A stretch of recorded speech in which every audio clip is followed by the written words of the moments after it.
Trey, take us down south to Tallahassee. My Knowles coin, I made it. I made it public. I disclosed the books. I opened up the records. I sold on my Knowles coin preceding the playoff announcement. I really feel like I got a good value. Really 10x'd that investment. But it seems like Florida State is maybe building up to make another run. They've got a lot of pieces to replace, but they also went into the portal and did a heck of a job.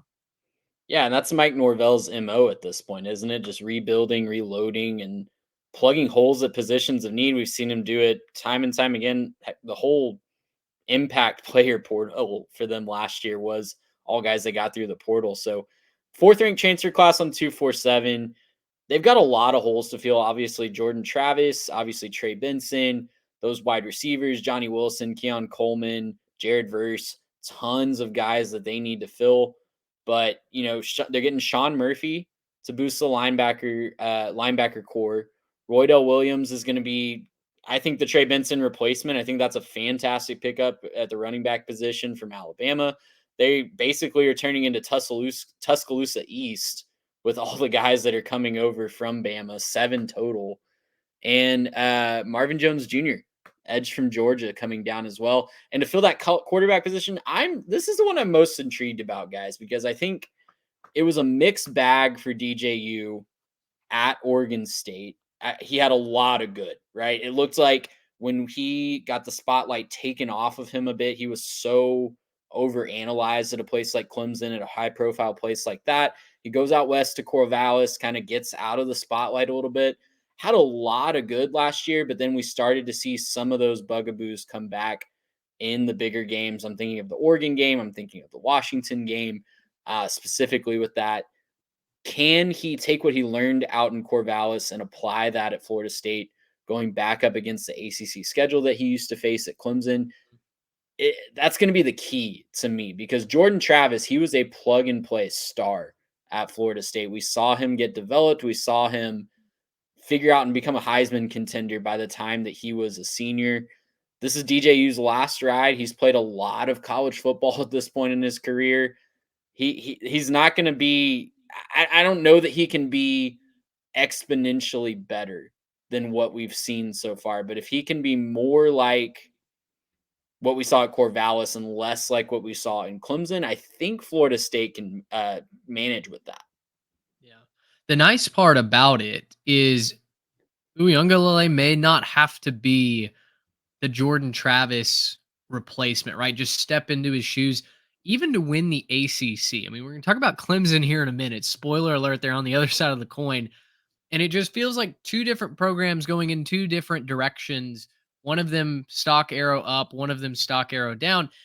This is as talented a team as you're going to find in most parts of the country. And as long as that pro style offense for the Noles can keep DJU clean and can give the defense multiple different looks where they're not just keying in on the run like Oregon State was kind of forcing their hand. And once you stop that run, it was either, air it out or bust for the Beavers. As long as they can stay balanced, boy, that defense, they've got so many talented guys. You mentioned, Trey, that their transfers coming over from Alabama. Marvin Jones comes over from Georgia. Very, very high ceiling. Don't really know where his floor is. Hadn't gotten a ton of playing time between the hedges, and that's why he went east to Tallahassee. But on paper, man, this team, they look really, really solid. Yeah, I love what Florida State's done overall on the roster, but man, I look at DJU and I'm, to quote Mean Girls a little bit, stop trying to make DJU happen. Like I know that he looked maybe better, I guess, in Corvallis, but I just pulled up his game logs. His highest passing total last year was 284 against San Diego State.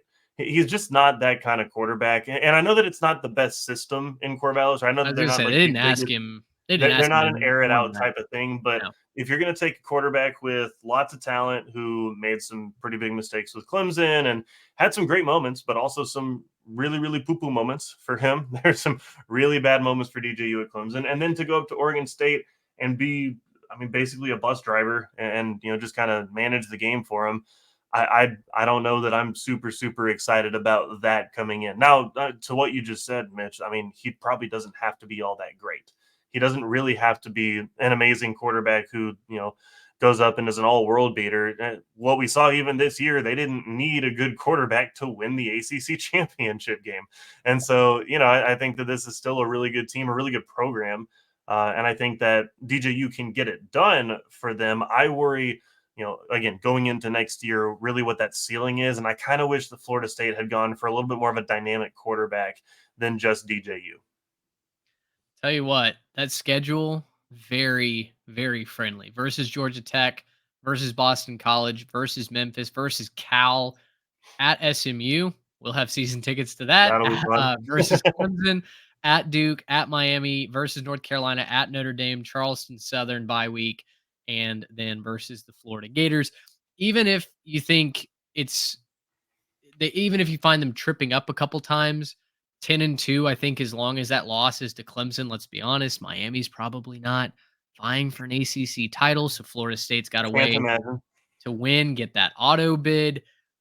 I think it's a playoff type season for the Noles in 2024, which is. I will say they do need to find who their alpha receivers are going to be, They because do. that's something that obviously helped Jordan Travis and helped the backups when they had to play. They did get a couple nice pickups in the portal, a couple SEC guys, and Jalen Brown from LSU and Malik Benson from Alabama, but somebody's got to step up. And I don't think it's going to be somebody that was on the roster last year. So that's going to be definitely something to watch in spring ball and fall camp. Yeah, find your Johnny Wilson, find your Keon Coleman, your Jaheim Bell at tight end. He's gone to the NFL as well. Those guys just grow on trees. Just go find a couple of those guys. Well, you can find them in the portal. You could, yeah. Portal. Spring portal opens up, so new season, new chapter for sure. Gracious, how about that?